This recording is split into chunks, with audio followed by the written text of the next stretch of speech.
Hi, I'm Tim. Welcome to our channel, and thanks for logging on. As we continue our journey through the current Omega Watch catalog, we discuss the rich appointments and rich history of the Omega Speedmaster Racing Co-axial Master Chronometer Chronograph, a timepiece that is thoroughly modern in fit, finish, and specification, but is a throwback to the halcyon days of Omega Motorsports chronographs of the late 1960s and early 1970s.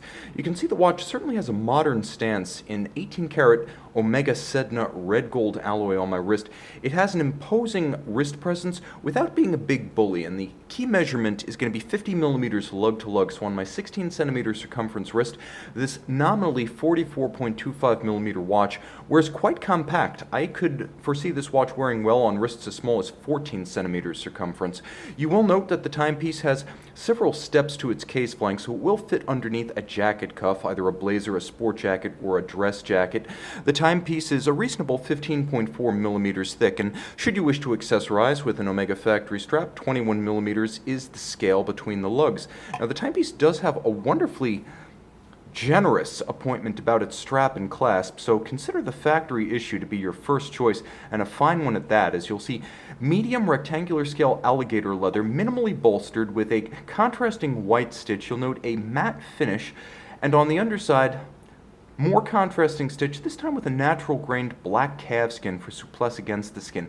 It's a highly flexible and supple strap on the wrist, and it's paired with a remarkably decadent Omega Sedna red gold buckle. What's going on here? Well, a combination of satin finish and high polish. You'll note twin trigger release, so this one's not going to pop open. It's going to stay closed until you positively disengage via both triggers. And then there's a minderless system underneath. You can see that this 18-karat red gold clasp, which features both satin finish and perlage engine turning, tucks excess strap length underneath the body of the clasp, so there's no excess strap length flapping in the breeze, and there's no need for minder loops to encumber the strap.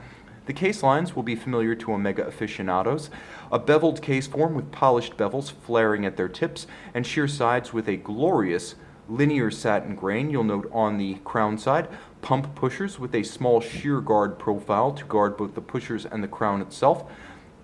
Let's get a little bit closer, give ourselves a bit more light, and appreciate some of the details up close. Most notably, the polished outer face of the tachymeter bezel. You'll also note it has a characteristic Speedmaster cantilevered overhang with polishing in between the lugs. The detail is rich and thoughtful with this watch. No default design, everything scrupulously considered in the design studio. The Ceragold bezel is a marvel of materials, as you have a virtually scratch-proof blue ceramic insert and then co-molded red gold. So you have Ceragold. It is literally ceramic and gold. The two made a permanent single component so that they can never delaminate and become separate. You'll note that the tachymeter scale is calibrated up to 500 and thus appropriate for timing and gauging the speed of objects moving very, very fast, such as a race car between the start and stop of a standing kilometer. You'll note the characteristic racing pattern of the dial from which the watch derives its name. This is an image from the late 1960s, early 1970s Omega Speedmaster timepieces, often used by racers in track conditions. You'll note that not only does it make it easier to distinguish the individual hashes or fractions of a second, but it adds another layer of depth to the minutes, hours, and seconds trap. Encroaching slightly more on the center dial, it's met by slightly more extended indices in matching red gold to compensate for the width of the track, so aesthetically everything remains in balance. The checkered flag motif and longer indices made of red gold, fully luminescent. There will be a lume shot at the end, so stay tuned. The dial base itself is a glorious and highly reactive matte blue metallic. You will note twin registers, both dished and blue in their own rights, but what really sets this apart is that you get the vintage twin register look, but there's a mono counter at 3 o'clock featuring coaxial minutes and hours for the chronograph, so you get that vintage look with modern functionality. Of course, the timepiece does feature a discrete date window at 6 o'clock, monotone date disc, and a faceted aperture to ease the transition from the plane of the dial down to the date disc itself. And of course, this watch does feature the time zone function. You may have heard about it with some of Omega's premier coaxial calibers. You have the ability to jump the hour hand independently while the watch continues to keep good time.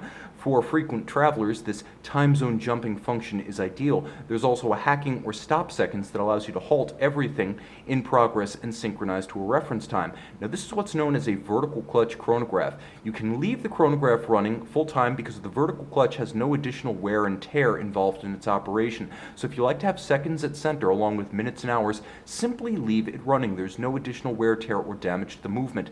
The timepiece also features a column wheel function selector. So the vertical clutch engages the chronograph. The column wheel, which can be seen underneath its skeletonized bridge, is the function selector, a traditional mechanism used dating back to the days of Swiss pocket watches. It's crisper, it's a great tactile pleasure, it sounds superb. It is more difficult to build and tune than a cam system, but Omega sparing no expenses on this flagship caliber 9901. There's more going on too. As you can see, screws blackened rather than blued or polished, and 18-karat red gold balance bridge as well as winding rotor. You'll note Côte de Genève in arabesque spiral across the rotor as well as the bridges. Let's talk about that full balance bridge. You have both a full balance bridge and a free-sprung balance, two features Omega engineers in for shock resistance. You have an Omega SI14 silicon hairspring that endows the watch with greater than 15,000 Gauss effective amagnetism rather than anti-magnetism. It is a coaxial master chronometer, and what this means is that you get a watch that keeps the old COSC standards, yes, but is tested to chronometer standards and beyond, 6 positions versus the chronometer 5, as a fully assembled watch. That is the Omega and Maytas Swiss Federal Institute of Metrology Maytas chronometer or master chronometer standard, to which this watch is submitted. Now, you'll also note that the watch features twin barrels underneath its barrel bridge, the twin barrels endowing it with a superior power reserve of 60 hours. So 60 hours of power reserve, and the twin barrels ensuring very even torque release to the escapement from full wind to minimum wind. That's the real advantage of 2 barrels, consistent timekeeping. Now, the watch also benefits from the Dr. George Daniels invented Omega implemented coaxial escapement system, one of the most exotic mechanisms in the watch industry today. Omega alone has taken exotic alternative low friction escapement technology into the mainstream, with the result that maintenance intervals grow longer, short-term timing precision is greater, and long-term timing stability improves. All of this with 50-meter water resistance. You can see this one on our website, govbergwatches.com, and learn more about the entire 2018 Omega Watch collection. And we're back with the Omega Speedmaster Racing Dial. Blue and red gold by day, bright green and robustly legible by night. You can see even the chronograph seconds hand fully loomed. See it by the light of day on govbergwatches.com.